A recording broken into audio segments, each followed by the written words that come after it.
Welcome to the Businesstalk podcast. I'm your host Deepak from India. Today we have the privilege of hosting Dr. Cary Coglianese, Edward B. Shils Professor of Law and Professor of Political Science and Director of the Penn Program on Regulation at the University of Pennsylvania Carey Law School on our podcast. Dr. Carey is a leading scholar of administrative law and regulatory governance, known for his empirical work on how public participation, technology, and business government relations shape effective regulation. He has authored more than 300 publications and several influential books, including work on regulatory excellence, employment impacts on regulation, and global regulatory governance. He teaches courses in administrative law, environmental law, and regulatory law and policy. Previously, he spent more than a decade at Harvard Kennedy School, where he established and led its regulatory policy program.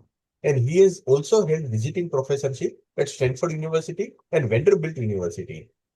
Beyond academia, Dr. Carey is a senior fellow of the Administrative Conference of the United States and has advised US and international bodies on regulatory policy, climate and energy, and regulatory analysis, including service on expert panels for the national academies, the Office of the Management and Budget, and OECD. He also helped launch and lead the journal Regulation and Governance, created the global online publication The Regulatory Review, and hosted the Race and Regulation podcast series examining how regulation intersects with racial justice and inequality. In today's episode, Dr. Cary Coglianese shares key insights from his research on the need for digital regulators. It's my pleasure to now welcome Dr. Cary to the conversation. Professor Cary, we are deeply honored by your presence and grateful for your time with us today. Well, I'm honored to be with you, Deepak. Thank you very much for the invitation, and I'm looking forward to our conversation. Thank you.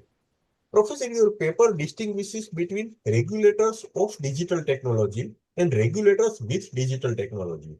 Why are both essential and how do they complement each other in today's economy?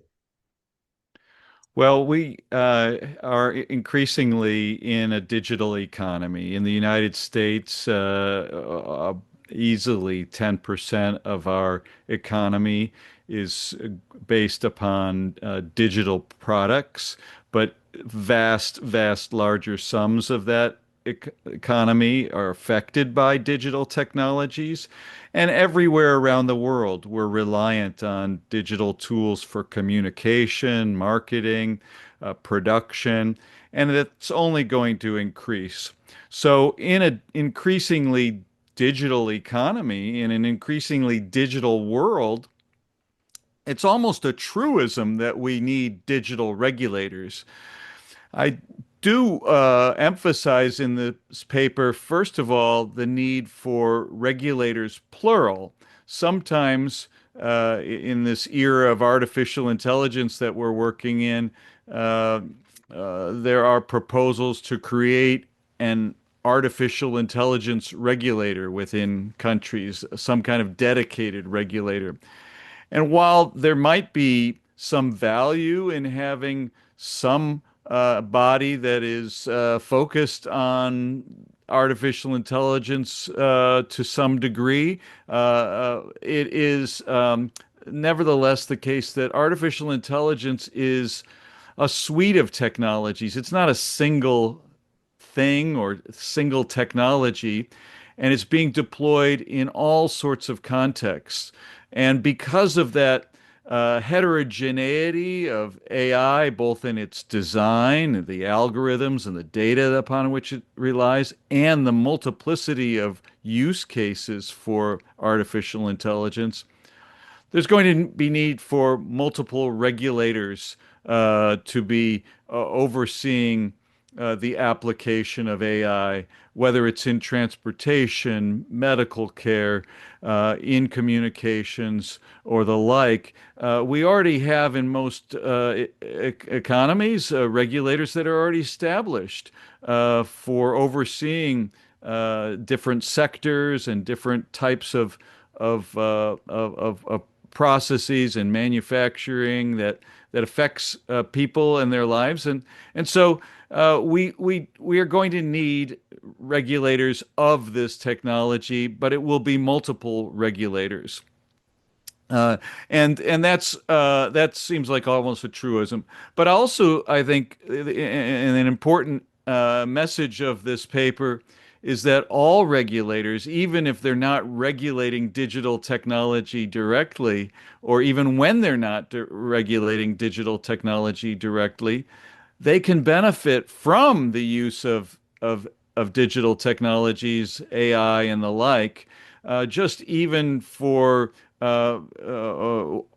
more conventional or traditional functions of regulators, such as deciding how to triage their limited or scarce auditing and inspector resources. Most regulators around the world, I would say probably all regulators around the world, have far fewer auditors or inspectors than they have regulated entities to audit or inspect. And so they've always faced this question of how to deploy those scarce oversight resources most effectively. And artificial intelligence can be used to help make those decisions smarter and for regulators in all domains to be operating in a more effective manner. So that's how I guess I break this down and why I say that there's a need for digital regulators in two senses, both regulators of the technology or suite of technologies, and then regulators that are using these technologies or regulators that are operating with it. Professor, policymakers often propose a dedicated AI regulatory agency. Yet, you argue this approach misunderstands AI's nature and regulatory needs. Why do multiple regulators outperform a centralized model? Well, if we're talking about artificial intelligence in particular, um, it is something that have said sort of puts heterogeneity on steroids. Heterogeneity simply means that there's a high degree of differences or diversity in regulated entities, regulated tools, regulated uses. Uh, and we find that that's why we have historically had different kinds of regulators because there is a difference between regulating medical technology than regulating transportation technology. Different forms of expertise emerge that are needed within each of those domains. And artificial intelligence, although we talk about it as if it is one sort of innovation, as if it were something like transportation or if it were something like medical technology. The reality is that it's a multiplicity or of heterogeneous uh, algorithms that are designed differently, that are drawing on different data sets, and most importantly, are being put to different uses. And so when AI is being deployed in medical technologies for example, enhance medical professionals' ability to read radiographs and identify cancer, for example, from screens, rather than just relying on human eyes, trained eyes to be sure. But it's demonstrated that AI could be better than humans in those contexts. But to regulate in that area, you have to understand not just AI, but AI as it is interacting with or applied to medical circumstances and situations. And the same thing is true if artificial intelligence is being deployed in vehicles for autonomous vehicle technologies. It helps again and it is vital to understand artificial intelligence and for regulators to have that technical capability of understanding what AI is doing, but it's doing it within the context of autonomous vehicles. And so Regulators need to know much more. So this is why we'll never have, or we at least should never have, the illusion that we would need or want a single regulator of artificial intelligence, but rather we have to aspire for existing regulators across all domains to up their technological game, to improve their human capacity to understand artificial intelligence and how it's interacting within what are already very complex and consequential domains in which they are focused. Professor, classical market failures concentrated power, information asymmetries, and externalities apply to digital markets. How do these manifest differently in AI and platforms versus traditional industries? Well, in some ways, it might not manifest so differently in the sense that all of the traditional market failures that you mentioned, concentration of market power, information asymmetries, and externalities, do apply in our digital era to digital technologies just as much as they might in our prior non-digital era or in non-digital contexts, right? So an AI uh, consumer-driven consumer product can have the same kind of information asymmetries that would justify some kind of regulatory oversight as as a product that was also sold to consumers, but not digitally based. On the other hand, I do think what's different about these the current circumstances is that these market failures may be occurring more rapidly as the technology is growing more rapidly. They may be also arising in more complex domains that are less well understood. So, just to give one example, we've always known that humans could collude and that their collusion could lead to market failure of non-competition within markets or a reduction of competition. What we are needing to be aware of today is how algorithms for online markets might themselves start to collude, sometimes perhaps even without being programmed to do so by humans. And so this novelty is really something that's different, and we need to be able to understand it. This is why, again, regulators themselves need to up their game and make sure that they have the in-house or sufficient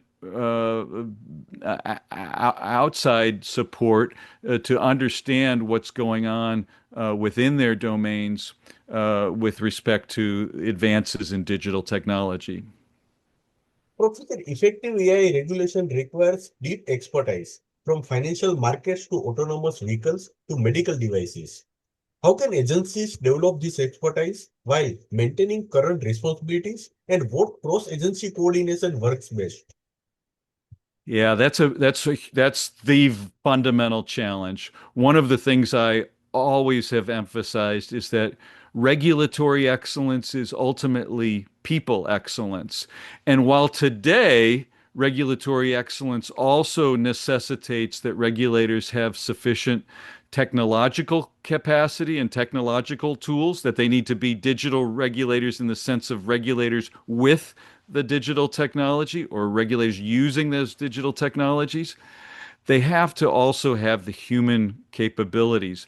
And one of the reasons that's particularly challenging is the vast differences in what people can earn in the private sector with tech knowledge in the companies that are needing to be regulated. They can pay a lot more than those public sector organizations that are have always been at a disadvantage. And I think even today we're probably finding it more of a disadvantage because there's a lot of emphasis around the world in austerity.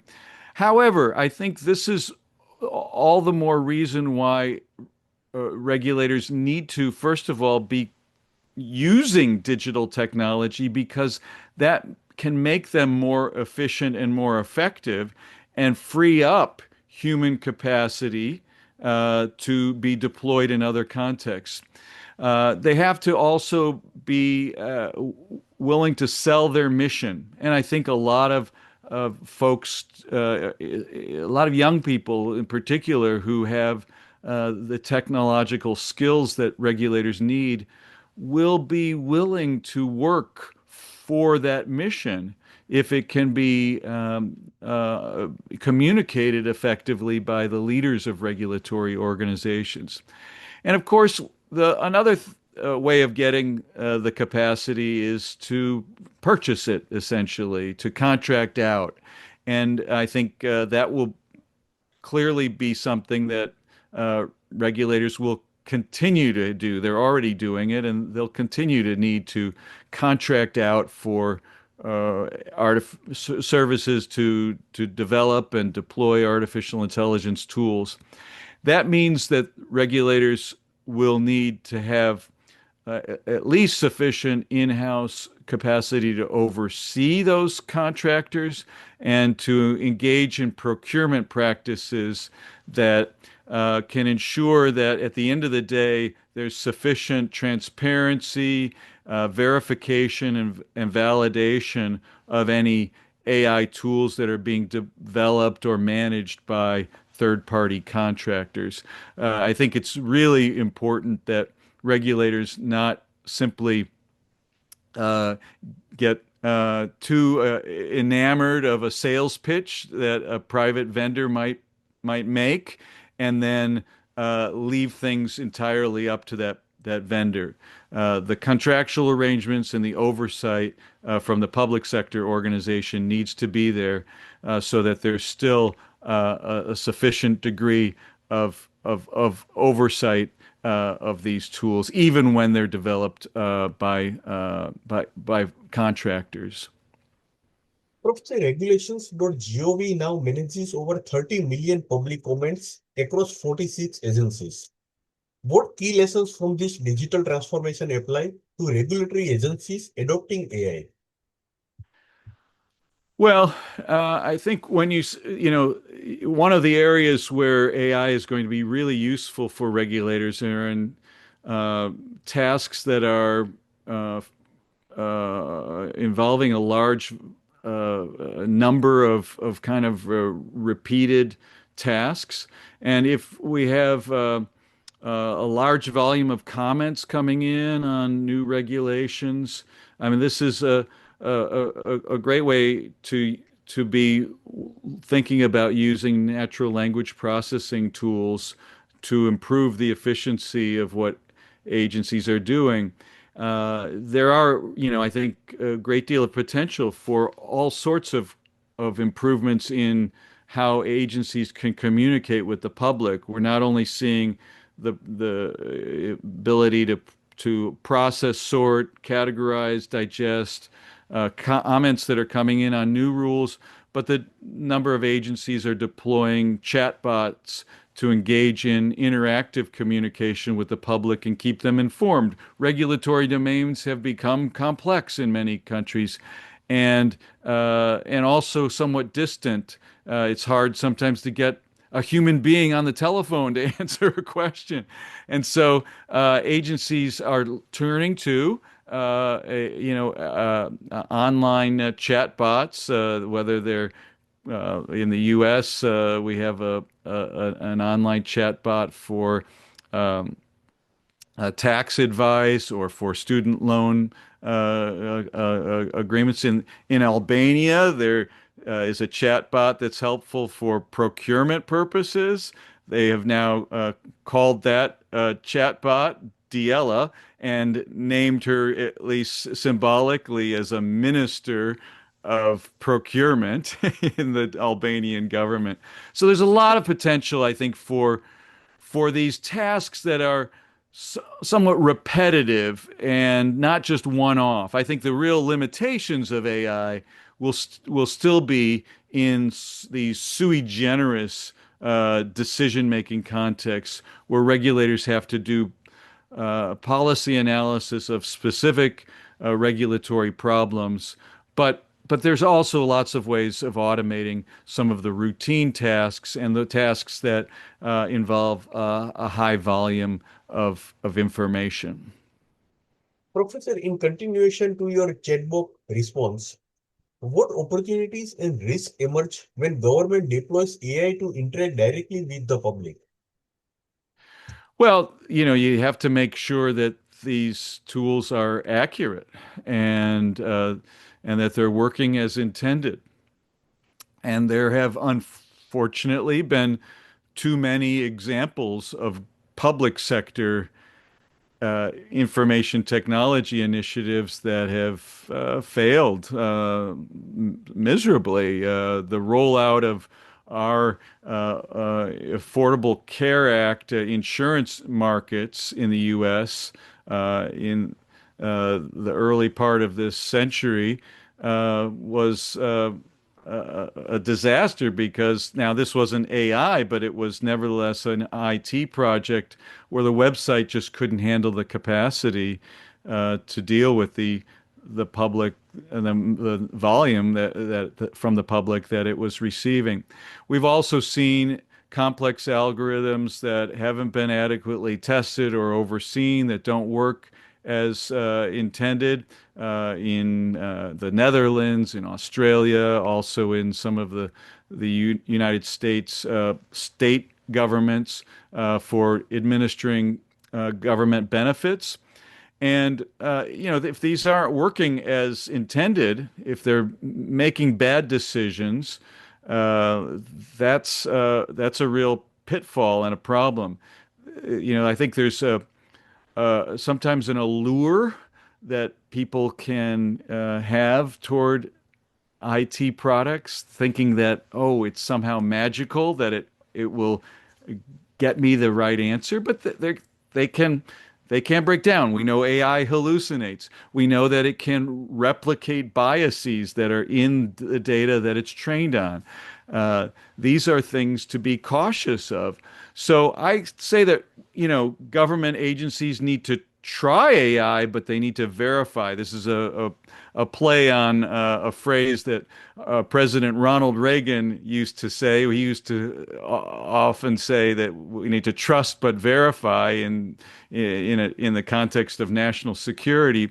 But in this space, I think government entities should try but verify. They need to be vigilant and really making sure that these systems are operating as intended and not just sort of deploy them, let them go, and move on to other things, because they can have real consequences for misleading the public, for affecting the benefits and the rights that citizens enjoy, and perhaps even more than in the private sector, the people who are developing and deploying AI tools in the public sector need to be really careful.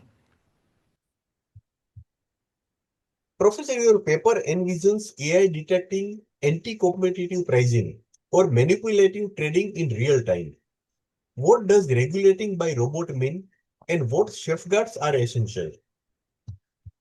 Well, I wrote a paper in 2017, co-authored it with David Lair, a former student of mine, called Regulating by Robot. And it was all about the possibility of regulatory decision making by humans being replaced ultimately by digital algorithms. And it's not something that we've seen on a widespread basis yet, but I think we're looking probably not too far off into the future where there could be uh, tools that are used by regulators to actually automate the regulatory functions in real time. here's an example of an existing system that I think provides a metaphor for how this might apply in other contexts. The existing context is with respect to traffic signaling. In some U.S. cities, whether the street lights turn red and green depends upon how a machine learning algorithm is determining whether it will help optimize for traffic flow. And no one really knows exactly why at any given street corner the light is turning red when it's turning red, or why it's turning green when it turns green. This is a real black box process, but it is establishing a rule for anybody coming in a vehicle to approach that intersection at any given time. Now, if we think about that as a metaphor more broadly, we could start to see other contexts, maybe with respect to market transactions, where automated tools are being used to regulate in real time, to the extent that algorithms increasingly drive stock market trading, which they're already doing, rather than just have some crude, blanket rules. Maybe those rules can adjust with time to affect market behavior. We see algorithms and digital tools being used to set prices, and antitrust regulators are increasingly concerned about anti-competitive pricing and collusive pricing.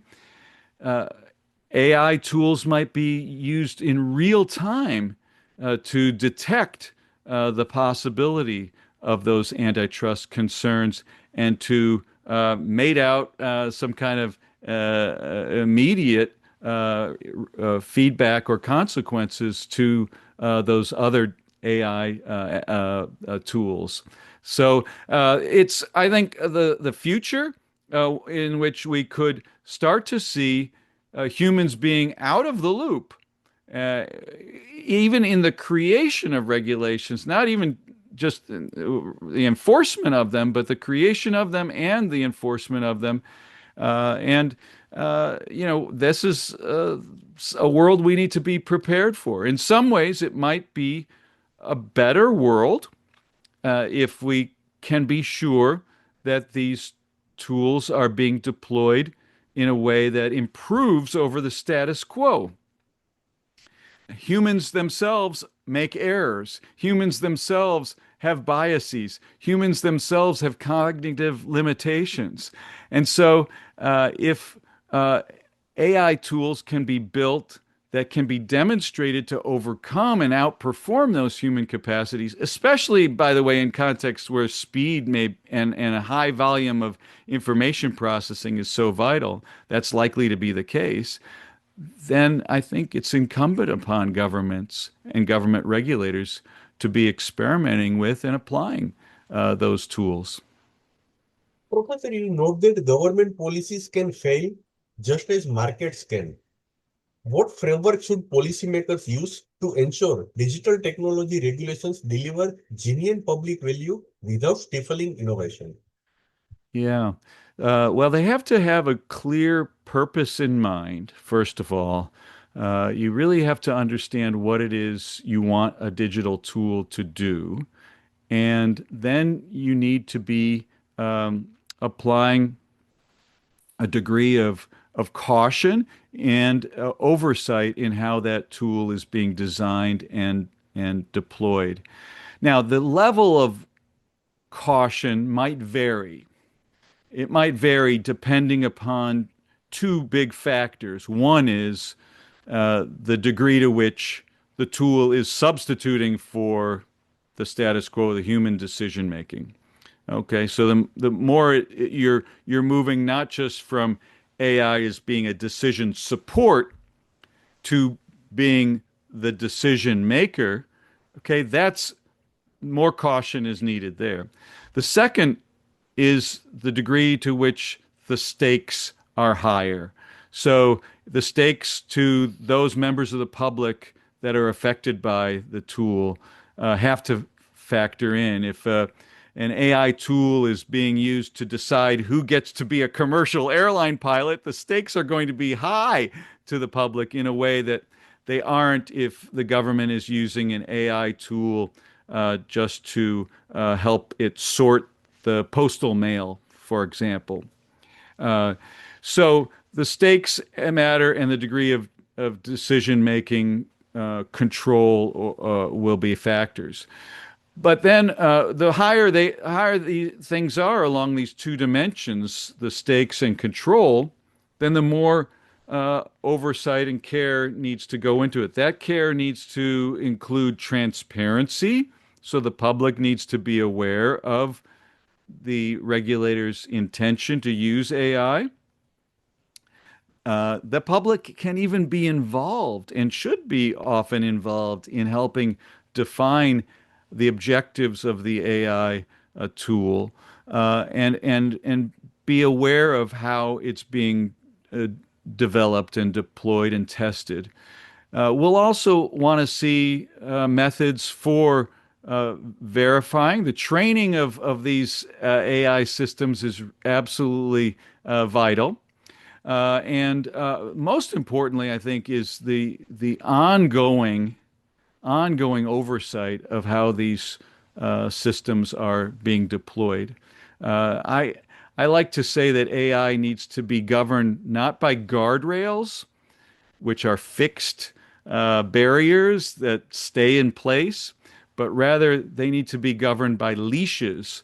If you think about a leash that one puts on a pet, it's flexible. It allows that autonomous, intelligent being, one's dog, for example, to roam around and go where they would like, but always tethered to a human that's there to pull it back when it's going to be creating some kind of danger. Professor Carey, I would like to conclude this episode with one last question. Your paper suggests regulations might eventually be drafted by AI or embedded as code in devices themselves. What happens to democratic accountability and transparency if governance becomes automated and algorithmic? Well, the design of the tool is still something that needs to have transparency and democratic input. So I don't think we should necessarily think that the world that is perhaps populated by more uh, regulatory robots is one in which there necessarily needs to be less democratic participation and accountability. In fact, it might be the case that we can have more.